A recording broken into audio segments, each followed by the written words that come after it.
Hello student, आज की class में हम लोग देखेंगे क्वेश्चन नंबर 16 से क्वेश्चन बैंक 2018 का पार्ट 5। तो क्वेश्चन नंबर 16 क्या करना सब्जेक्टिव का कि सिद्ध की सदिश विधि से सिद्ध करे कि अर्धवृत्त पर बना कोण एक समकोण है, शो करा साबित करने के लिए। तो इसके सॉल्यूशन में बहुत ही आसान है। हम लोग क्या करेंगे, पहले एक अर्धवृत्त बना लेंगे। इस तरीके से एक अर्धवृत्त बना लेंगे। ये आपका अर्धवृत्त बन गया और इस अर्धवृत्त पे यहाँ पर एक क्या है, केंद्र है अर्धवृत्त का, और एक समकोण बना लीजिए। क्या बना लेंगे, एक समकोण। कर अर्धवृत्त पर बना एक कोण समकोण है, सो पूछ रहा है। तो यहाँ पे मान ली एक कोण बना ली ए बी और सी, ए मान ली। तो यहाँ पे मानना पड़ेगा, माना अर्धवृत्त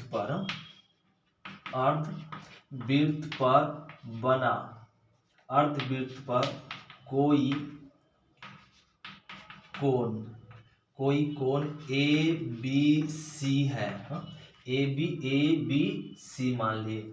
और यहाँ पे व्यास क्या हो जाएगा, ए सी क्या है, व्यास है। ए सी क्या है, व्यास है अर्धवृत्त का, और अर्धवृत्त का ए सी व्यास है। और यहाँ से इसको ना मान लीजिए, यहाँ से O और A की डिस्टेंस क्या है, त्रिज्या। इस त्रिज्या को क्या मान लेंगे, वेक्टर आर।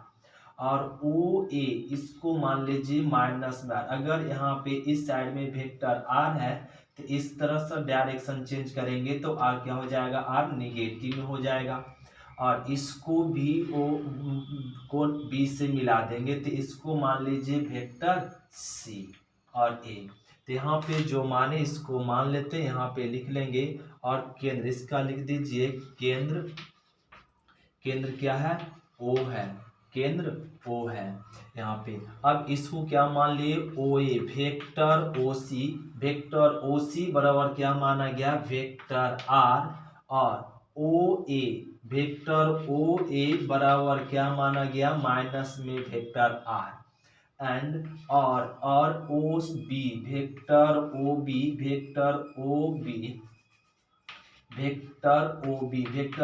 बराबर क्या मान चुके, वेक्टर सी। तो ए हम लोग मान लेते, इसको यहाँ पे इस तरीके से कर दीजिए, बी सी और ए बी। तो एक सदिश के जोड़ नियम से हम लोग चल देंगे। तो सदिशों का योग नियम,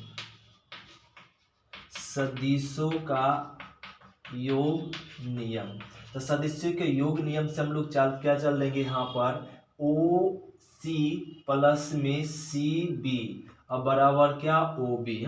तो क्या हो जाएगा, यहाँ पर ओ सी वेक्टर ओ सी अब प्लस में वेक्टर सी बी बराबर में क्या हो जाएगा, वेक्टर ओ बी ये हो जाएगा। अब यहाँ से कह लेंगे C B vector C B बराबर क्या हो जाएगा, वेक्टर ओ बी माइनस में वेक्टर ओ सी। और B C vector B C को रहने दीजिए, vector B C vector O B क्या गिवन है, वेक्टर सी माइनस में वेक्टर ओ ए क्या गिवन है, वेक्टर आर ए कह लिए। इसको हम लोग समझ लेंगे समीकरण फर्स्ट। एंड और चल देंगे यहाँ पर O A vector O A plus में वेक्टर क्या, ए बी प्लस में वेक्टर ए बी बराबर में क्या हो जाएगा, O B vector O B, A सदिश के योग नियम से। अब ए वेक्टर ए बी को रहने दीजिए, वेक्टर ए बी ए आ जाएगा वेक्टर ओ बी माइनस में वेक्टर ओ ए। अब ए वेक्टर ए बी को रहने दिया जाए, O A vector O A equal to क्या ना, vector C minus vector O equal to minus में वेक्टर आर। तो ए आ जाएगा वेक्टर सी बराबर माइनस माइनस प्लस में वेक्टर आर। ए आपका मिल गया वेक्टर ए बी, क्या मिल गया, वेक्टर ए बी। अब यहाँ पे हम लोग चल देंगे, यहाँ से ध्यान से देंगे। अब vector A B into vector B C चल दीजिए, vector A B into vector B C कर दीजिए। तो vector A B vector A B B C, vector B C, vector हो जाएगा बी सी, ए कर दिए। तो यहाँ पर ए बी क्या है, सी प्लस में वेक्टर सी और वेक्टर आर इनटू में क्या है, वेक्टर सी माइनस में वेक्टर आर, ये लिख दिए vector C minus vector R. अब यहाँ पे इसको गुना करेंगे तो क्या हो जाएगा, C square mod vector C square और माइनस में इसको गुना करेंगे मॉड वेक्टर आर स्क्वायर, ये हो गया।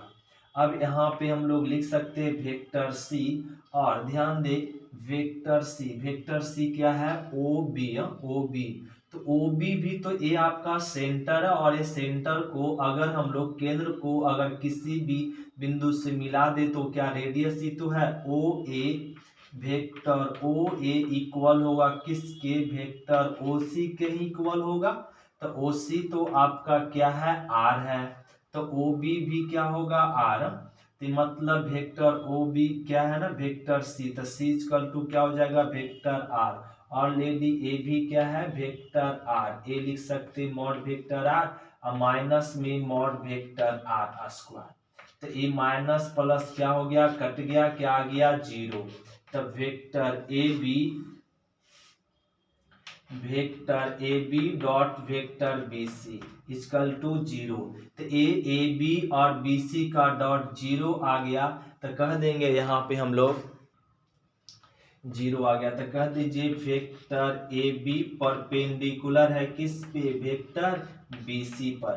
तो यहाँ पर चूंकि A angle A B C क्या है, एक समकोण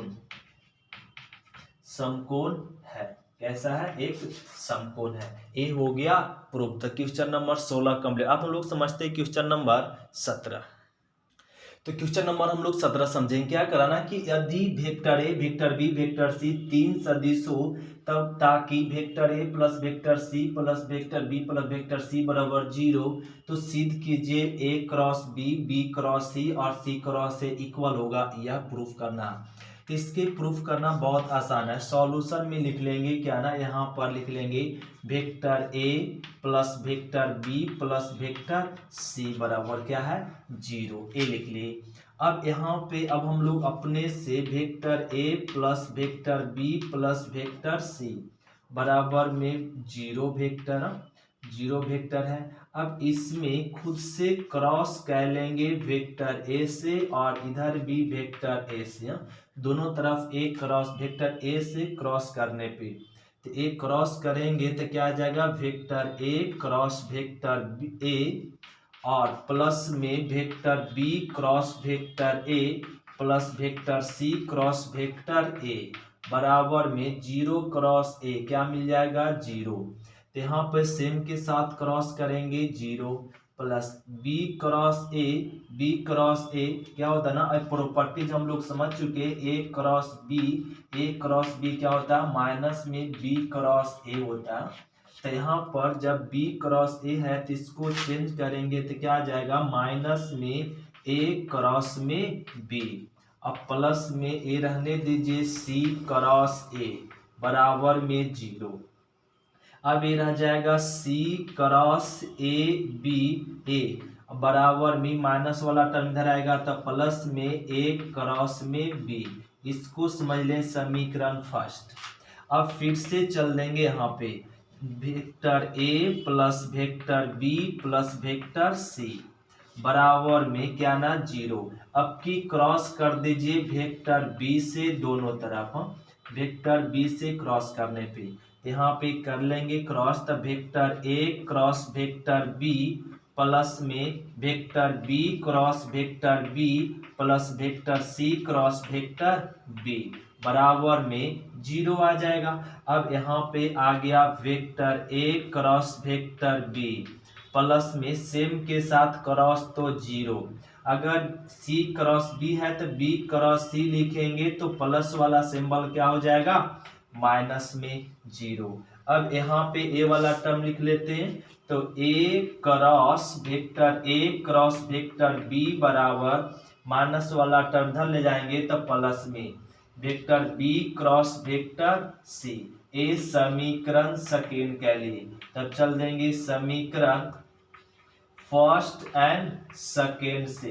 तो देखिए समीकरण फर्स्ट में क्या है, ए क्रॉस बी, पहले ले दे, ए क्रॉस बी बराबर में क्या है, बी क्रॉस में सी, वेक्टर बी क्रॉस में वेक्टर सी बराबर, अब ए क्रॉस बी बराबर क्या है, वेक्टर सी क्रॉस में वेक्टर ए, लिख सकते आपस में तीनों क्या है, इक्वल। ए आपका हो गया प्रूफ,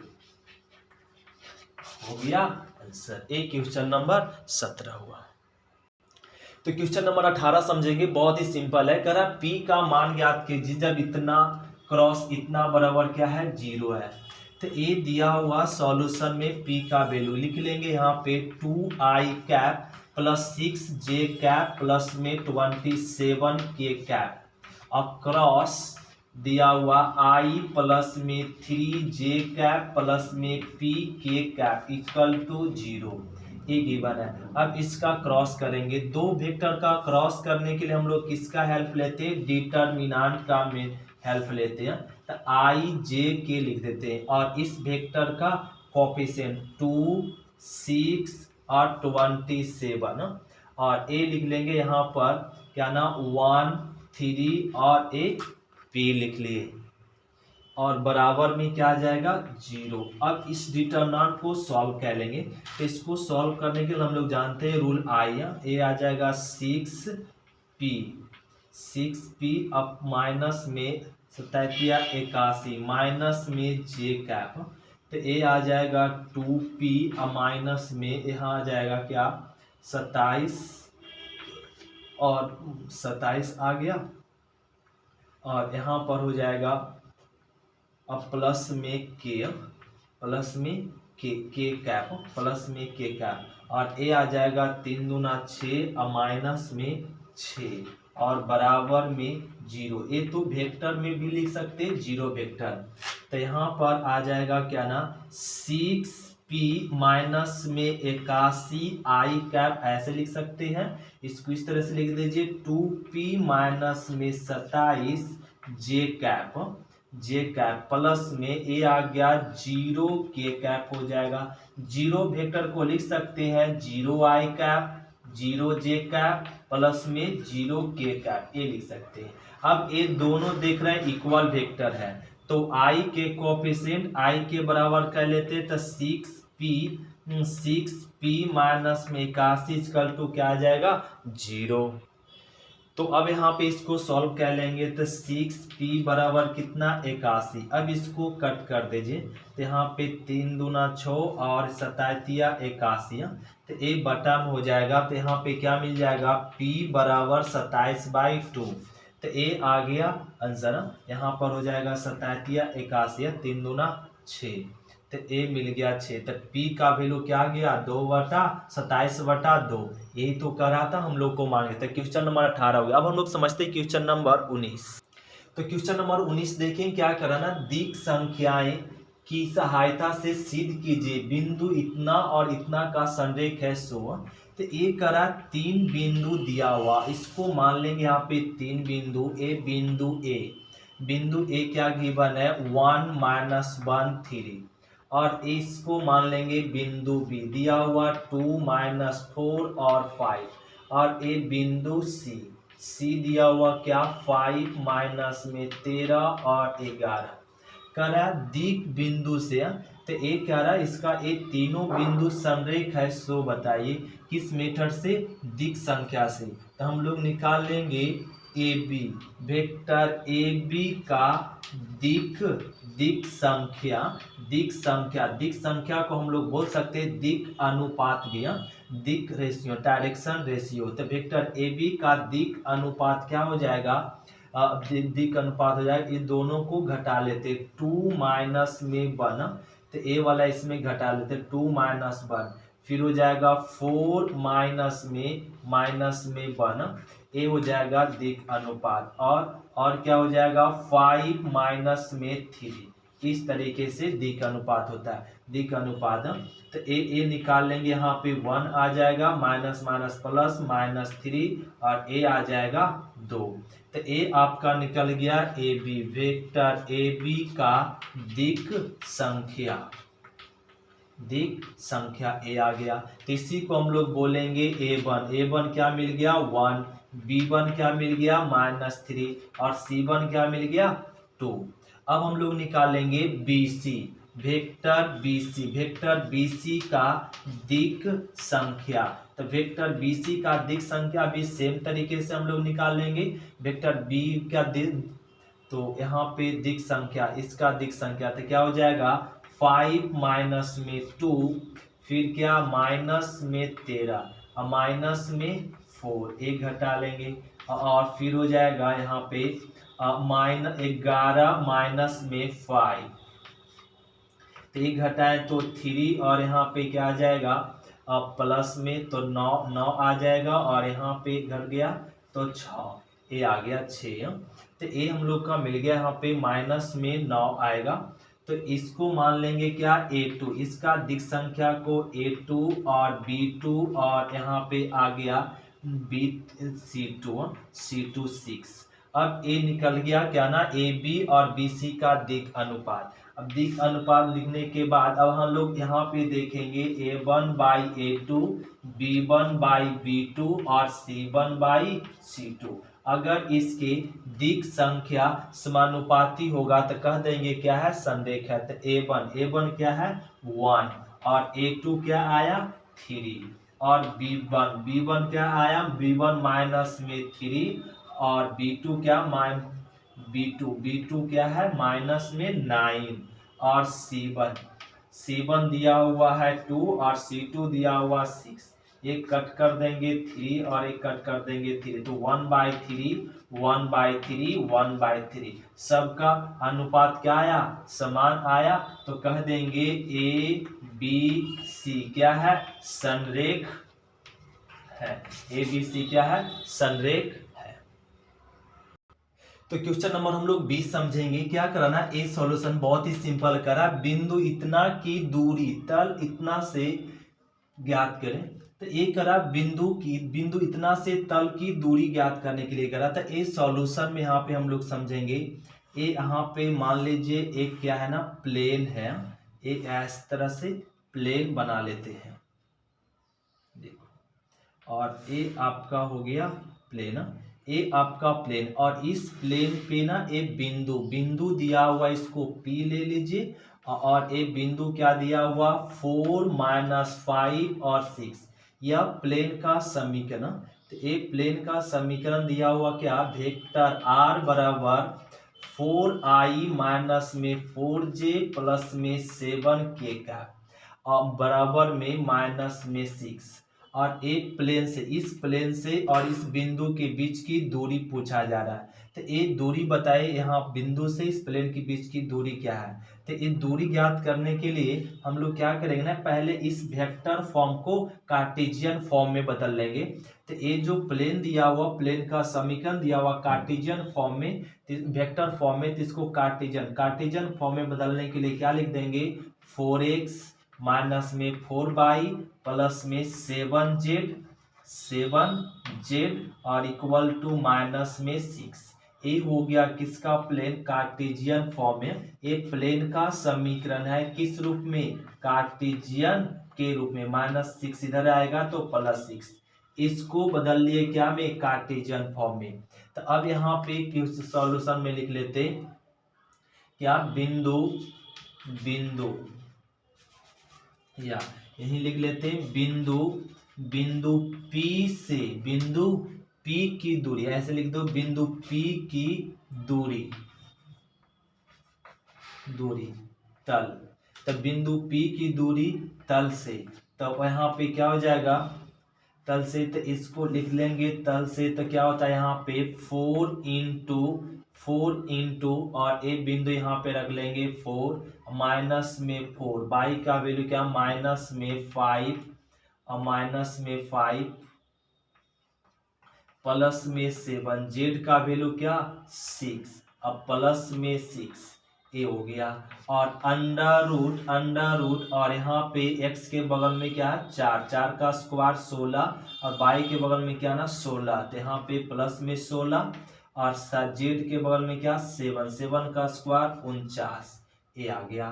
तो इसको हम लोग यहाँ पे सॉल्व कर लेंगे तो 4 चौक 16 माइनस में डिस्टेंस हमेशा क्या होता है मॉडुलस में रखेंगे, निगेटिव में नहीं आता पॉजिटिव में, और माइनस यहाँ पर मिल जाएगा 20 और 7 छक 42 और प्लस में 6 और ए आ गया। और बटा में हो जाएगा तो 9 16 16 32 हो जाएगा प्लस में 49, ए लिख लिए। और अब इसको जरा सॉल्व कर लेंगे तो ए आ जाएगा यहाँ पे 6 और 2, यहाँ पे 6 6 12 12 2 14, ए आ गया। और यहाँ पे हो जाएगा 4 2 6 6 1 7 7 और यहाँ पर हो जाएगा 8 और 22 में यहाँ पे 9 2 11 7 1 8 81, तो ये आ गया आपका बीच की दूरी। तो इसको हम लोग ऐसे लिख देंगे 84/9 वर्ग इकाई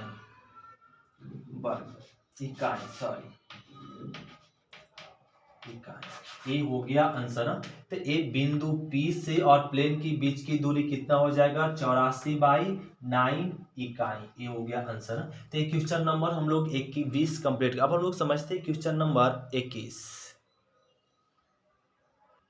तो क्वेश्चन नंबर हम लोग 21 समझेंगे। क्या कराना, इस सॉल्यूशन में करा ए और बी दो स्वतंत्र घटना थे। यहाँ पे करा ए तथा बी दो स्वतंत्र घटनाएं हैं। क्या है, दो स्वतंत्र घटनाएं। तो प्रूफ कीजिए पी ए यूनियन बी बराबर P1 minus P A dash into P B dash. तो LHS से चलेंगे। ए क्या है, P A union B, A लिख लिए।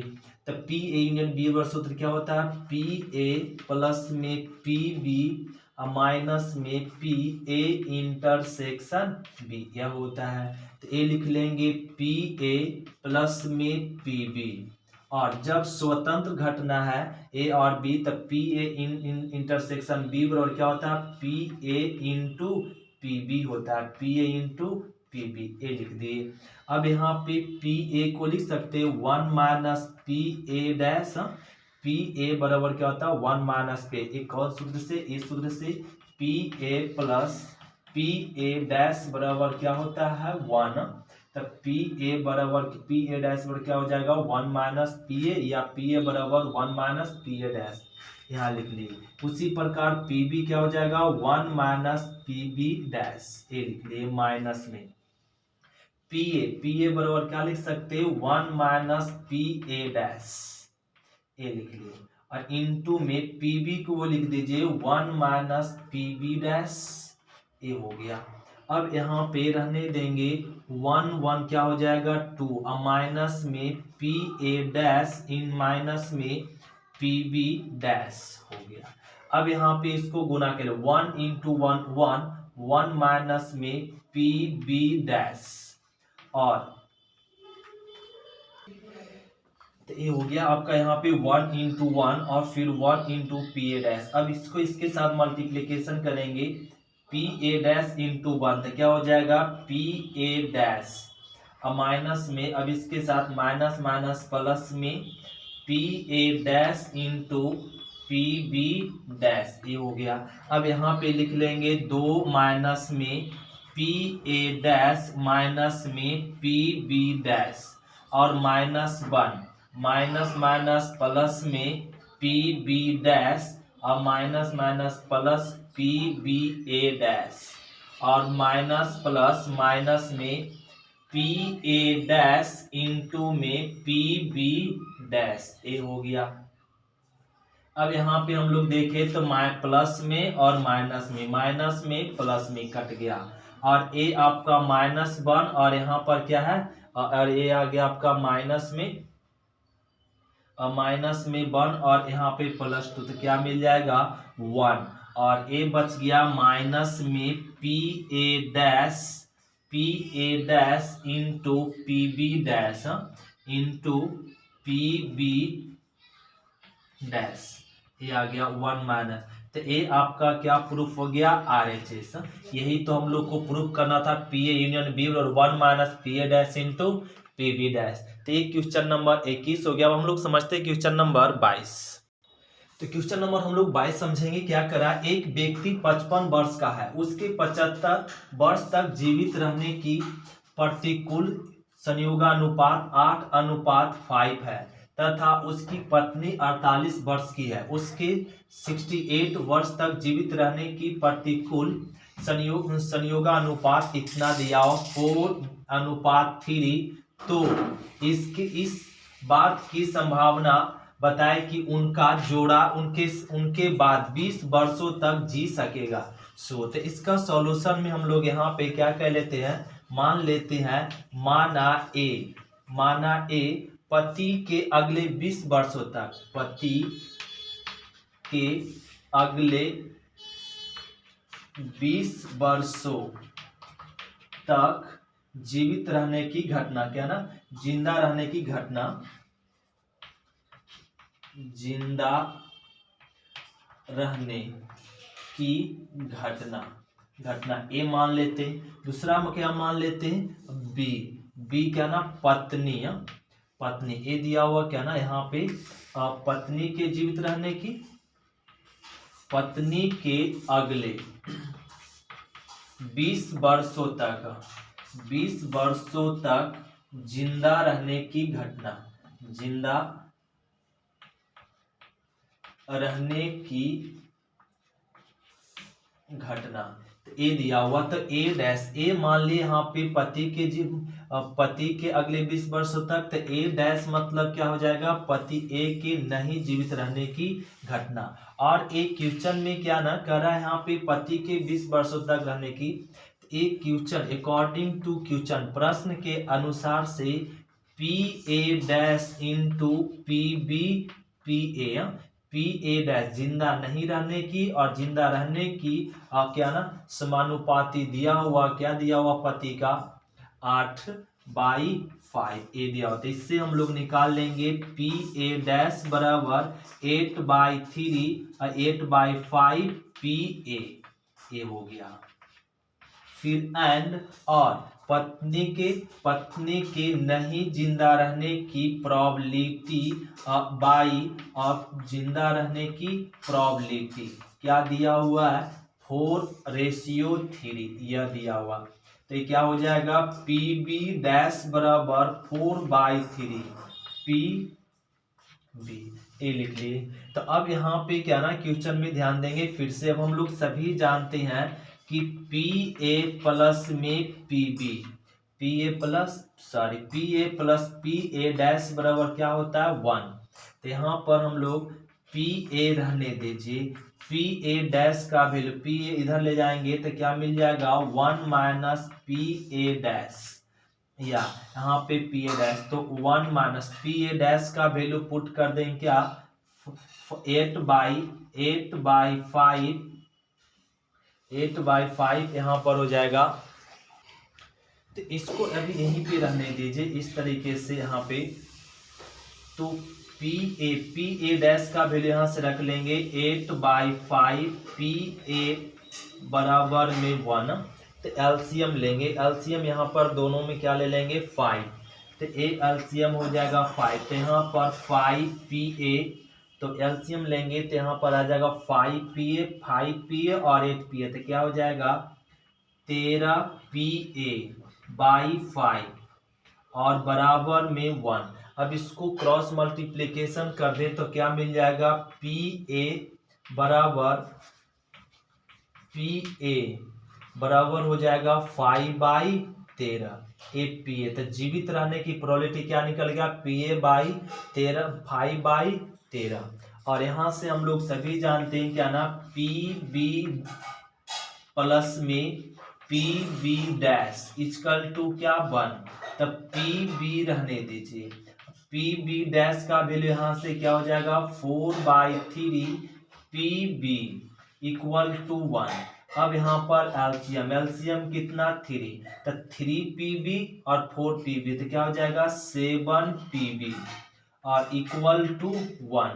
तो यहाँ से PB का वैल्यू, तो PB का वैल्यू यहाँ निकल जाएगा, यहाँ पे PB का वैल्यू यहाँ पे लिख देंगे PB, तो PB का वैल्यू क्या हो जाएगा, PB का वैल्यू 3/7, तो ये इस तरह से जाएगा, क्रॉस मल्टीप्लिकेशन कर देंगे 3/, तो PB बराबर क्या हो जाएगा 3 और बाई में हो जाएगा 3/7। अब हम लोग यहाँ पे यह लिख लेंगे, यहाँ पे थोड़ा रफ कर लेते हैं इसको। अब ए PA और जिंदा रहने की प्रोबेबिलिटी निकाल लेते हैं। यहाँ पे लिख देंगे उस जोड़ी के अगले 20 वर्षों तक जिंदा 20 वर्षों तक जिंदा रहने की प्रोबेबिलिटी, जिंदा रहने की संभावना, क्या करा संभावना बता रहा, संभावना की प्रायिकता बोल सकते, प्रायिकता क्या हो जाएगा PA इंटरसेक्शन P, तो PA इंटरसेक्शन PB, तो हो जाएगा PA इंटरसेक्शन, तो इसको क्या लिख देंगे PA इंटू PB। क्यों, क्योंकि A आपका स्वतंत्र घटना है, A अलग, A पति है, B क्या पत्नी है, तो पति स्वतंत्र, यहाँ पे लिख सकते हैं A और B क्या है स्वतंत्र घटना, स्वतंत्र घटना है, क्योंकि A अलग है, A अलग है, दोनों अलग अलग है, इसलिए स्वतंत्र घटना है। तो उस अनुसार से PA इंटरसेक्शन B और क्या होता है PA इंटू PB, तो PA क्या गिवन है 5/13 इंटू PB क्या गिवन 3/7। अब इसको सॉल्व कर लेंगे, तो ये आ जाएगा 5/13 और इंटू में 3/7, तो 5×3 = 15 और 13×7 = 91, ये आ जाएगा 91। तो ये आ गया दोनों को 20 वर्षों तक, तो उन दोनों जोड़ी के 20 वर्षों तक जिंदा रहने की प्रोबेबिलिटी क्या हो जाएगा 15/91। ये क्वेश्चन नंबर हो गया आपका लास्ट 22। अब हम लोग समझेंगे क्वेश्चन नंबर 22, क्वेश्चन नंबर 5 से। अब हम लोग समझेंगे क्वेश्चन नंबर 23 से अगले एक्सरसाइज में, अगले क्लास में। आज की क्लास इतना ही तक। थैंक यू स्टूडेंट, शुक्रिया। फिर मिलते हैं अगले क्लास में। अब 5 मार्क्स का क्वेश्चन अगले लेक्चर में हम लोग समझेंगे।